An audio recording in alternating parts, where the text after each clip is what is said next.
So here we go with the last part of today's lecture. We have covered two different parts. दोनों parts में क्या understand किया, integration की ज़रूरत क्यों पड़ी एरिया फाइंड करने के लिए. सेकेंड पार्ट में इंटीग्रेशन करते कैसे, यानी how do we use integration to find area. अब मैं थर्ड पार्ट में बेसिकली एक दो और इंटीग्रेशन के फॉर्मूलाज आपको करवा के उसका प्रैक्टिकल यूज़ फिजिक्स में कैसे होता है उसका एक या दो एग्जांपल्स करवाऊंगा and I will be giving some homework to you. Okay, so let's go for that.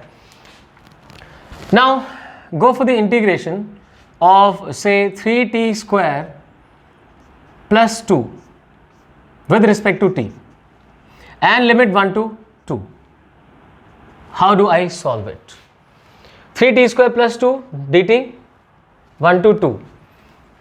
फिर से देखिए इंटीग्रेशन भी डिस्ट्रीब्यूटिव प्रॉपर्टी वाला है. जैसे आपने पढ़ा था ना, डिफरेंशिएशन करना है एक फंक्शन में तो you can distribute it. Similarly you can distribute the integration as well. So integration of 3t square with respect to t from 1 to 2 plus integration of 2 with respect to t from 1 to 2. That's equal to. Now what is the integration of 3t square. 3 is as it is t square का integration, increase the power by 1 and divide by the increased power. Right, ये वाला 3 as it is t square बन गया t cube by 3. Okay, 1 to 2 plus this 2 as it is, फिर क्या बचा 1. 1 का integration क्या बनता है, t बनता है. So now this is what my expectation is from you. Like when you look at it you would straight away be writing from this to this. कैसे, 3 as it is t square से t cube by 3. Okay, plus 2 है, 2 as it is, 1 का integration t, then the limit from 1 to 2. If I do solve it further, 3 gets cancelled, my dear. Upper limit 2, so it gives 2 cube minus 1 cube plus 2 into 2 minus 1. Right? This is what I get from here. That's now equal to 2 cube is 8, 8 minus 1 is 7 plus this is 1, 1 2s are 2, so my answer comes out to be 9. I hope आप ये मेरे साथ साथ कर पाए होंगे. मैं एक बार फिर से रिपीट कर देता हूं. बताया मैंने आपको कि बेसिकली क्लियर होना चाहिए कि इंटीग्रेशन भी डिस्ट्रीब्यूटिव है, बट ये शुरू के लिए ठीक है, but ultimately we have to go straight from here to here. 3 as it is t cube by 3 plus 2 as it is and 1 का इंटीग्रेशन t बन गया बिकॉज वेरिएबल t था. Now 3 gets cancelled, limit 1 to 2, so upper limit cube minus lower limit cube, then plus 2 into upper limit minus lower limit, that is 8 minus 1 is 7, 7 plus 2 is 9. That's it. ठीक है, ऐसे questions आप आराम से solve कर लेंगे. Okay, now आपको ध्यान होगा साइन का डिफरेंशिएशन कॉस करवाया गया था और कॉस का डिफरेंशिएशन माइनस साइन. अब इंटीग्रेशन में उल्टा है. उसके लिए मैं आपको एक चीज बताता हूं, ध्यान से सुनना. अगर a का डिफरेंशिएशन b है तो माय डियर b का इंटीग्रेशन a होता है. ये आप अपनी कॉपी में लिख दीजिए. If differentiation of a is b then integration of b becomes a. Differentiation integration, एक में आपको सब्ट्रैक्ट करना है, एक में ऐड करना है. राइट, सब्ट्रैक्ट करके कुछ मिला तो उन्हीं चीजों को दोबारा से ऐड करोगे तो वापस से सेम चीज मिल जाएगी. So this is the basic. ठीक है, मैं ये डेमोन्स्ट्रेट करके दिखाता हूं आपको. जैसे अगर आपको डिफरेंशिएट करना हो टी स्क्वायर को डिफरेंशिएट करना हो तो आप क्या लिखते हैं. डिफरेंशिएशन में power comes to front and power reduces by 1. Don't we do this. Power comes to front and power reduces by 1. 2t आ गया. अभी मैं 2t को इंटीग्रेट करता हूं t के रिस्पेक्ट में. इस बार मैं वैल्यूज नहीं पुट करूंगा, I just want to confirm कि ये क्या बन जाता है. इंटीग्रेट कर रहा हूं तो 2 एज इट इज. t का इंटीग्रेशन कैसे करते हैं, पावर इंक्रीज करते हैं, इंक्रीज पावर से डिवाइड करते हैं. सो t का इंटीग्रेशन बन गया t स्क्वायर बाय 2. अब जब ऐसे हम यहां पे लिमिट्स नहीं डालते तो वैसे ही साथ में कुछ कांस्टेंट डाल के छोड़ देते हैं. 2 gets cancelled. What I get is basically I get is t square. So देखिए ध्यान से, टी स्क्वायर प्लस कांस्टेंट को 0 मान लेता हूं तो टी स्क्वायर का डिफरेंशिएशन हो गया 2t. अच्छा, ये वाली बात भी मैं आपको कंफर्म करवाता हूं. यहां पे अगर मैंने डिफरेंशिएशन किया होता d by D T of देखो टी स्क्वायर प्लस 4 का, तो आपको क्या मिलने वाला था. टी स्क्वायर का डिफरेंशिएशन 2t और 4 का डिफरेंशिएशन 0, यानी टी स्क्वायर प्लस 4 होता तो भी तो 2t ही मिलने वाला था ना। अब यहां भी तो यही बोल रहा हूं ना, अगर मैं 2t का इंटीग्रेशन कर रहा हूं, so 2 as it is t square by 2 plus certain constant. Now my dear, this constant can be 0, this can be 1 2 3 4 7 by 3 etcetera anything, so that is it. उसके लिए बहुत ज्यादा परेशान नहीं होना है, सिर्फ ये समझना है कि हाँ यार सही कह रहे हैं, अगर यहाँ पर एक कांस्टेंट होता तो डिफरेंशिएशन में सिर्फ 2t मिलने वाला था। ऐसे ही 2t का इंटीग्रेशन करूंगा तो जो भी कांस्टेंट था वो यहाँ पे साथ में आ जाता है, ठीक है। इसे बोलते हैं इनडेफिनेट इंटीग्रल, ठीक है। मेन मुद्दा क्या था? मेन मुद्दा था अगर टी स्क्वायर का डिफरेंशिएशन 2t है तो 2t का इंटीग्रेशन टी स्क्वायर बनेगा। सो a का डिफरेंशिएशन b तो b का integration a। This helps us understand integration and differentiation correlation a little better. तो मैं दो फॉर्मूलाज और करवा रहा हूं आपको, बस लिखिए integration of sine of omega t with respect to t, differentiation of integration of sin omega t. Omega is a constant and t is our variable.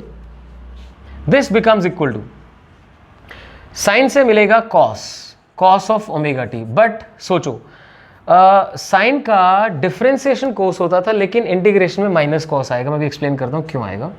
Divided by, अब जैसे ओमेगा टी है, डिफरेंशिएशन में omega multiply करता था और integration में omega divide करेगा, plus constant लिख दीजिए। देखिए ध्यान से, साइन का डिफरेंशिएशन कॉस था लेकिन इंटीग्रेशन माइनस कॉस है, ओमेगा यहां पे डिवाइड करता है प्लस सी। नेक्स्ट फॉर्मूला और लिखिए, फिर पूरा क्लियर करता हूं। Cos of omega t d t, that gives me, cos का इंटीग्रेशन बनता है sine of omega t divide by omega plus c, ठीक है, क्लियर। अब देखो, अगर मैं साइन ओमेगा टी का डिफरेंशिएशन करने जाऊं तो मुझे क्या मिलेगा? ये तो आपको ऑलरेडी आता है ना, it will give me omega cos of omega T, ठीक है।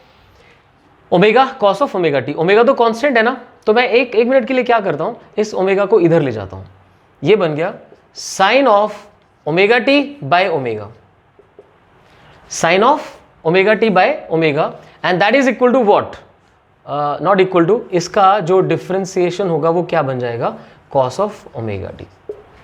तो अभी तो हम बात कर रहे थे अगर a का डिफरेंशिएशन b है तो b का इंटीग्रेशन a बनेगा, यानी कि साइन ओमेगा टी का डिफरेंशिएशन था omega cos omega t, omega को इधर ले आया तो sine omega t by omega का डिफरेंशिएशन है कॉस ओमेगा टी, तो my dear cos omega t का इंटीग्रेशन है sine omega t by omega, sine omega t by omega, ठीक है। ये अब आपको ऐसे ही लर्न करना है।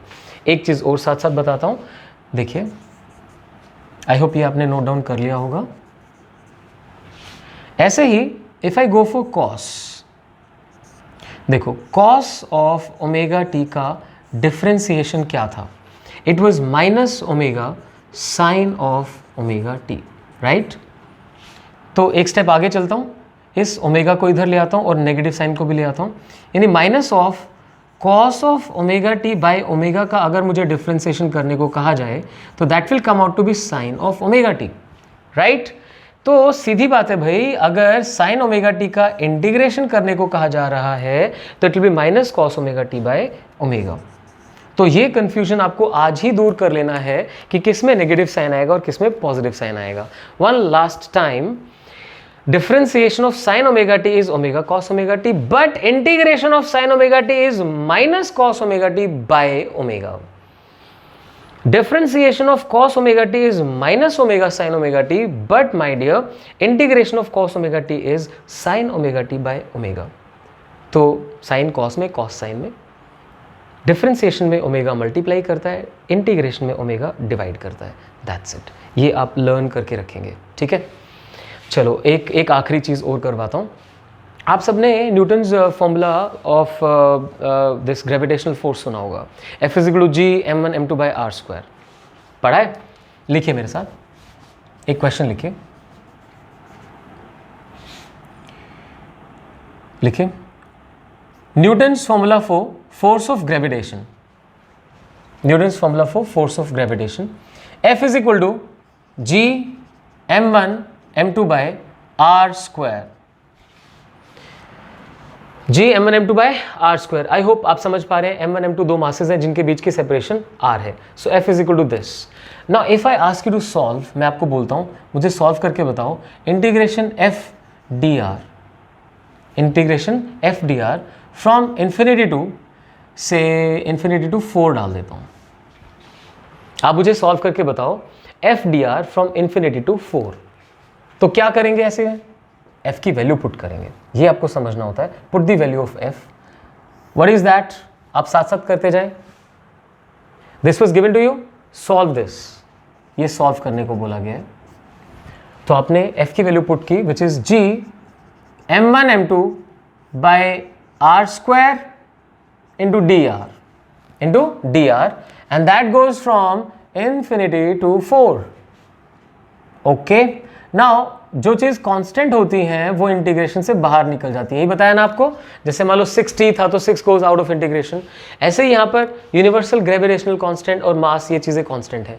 तो g m1 m2 goes out. अब आपको इंटीग्रेशन करना है 1/r स्क्वायर का, 1/r square. So I will write it again, no problem, dr by r square. I am integrating 1/r square from infinity to 4. So सोचो, आपने किया था ना, अभी क्या करते हैं, when it is in denominator bring it to numerator. So that gives me g m1 m2 and integration of r power minus 2 dr, कहाँ से कहाँ, infinity से 4, r power minus 2 this to this। अब करना क्या होता है इंटीग्रेशन में, power is to be increased by 1 and divide by the increased power. So let's do that. G m1 m2, I will increase the power by 1, so that makes it r power minus 1 upon divide by that power, that is minus 1. ठीक है, r power minus 1 by minus 1, limit is from infinity to 4. What does this become? This is now equal to g m1 m2, g m1 m2, I can bring this negative sign to the front, this is the negative sign, comes to front, into, this is 1 by r from infinity to 4, from infinity to 4. Now the last step, minus of g m1 m2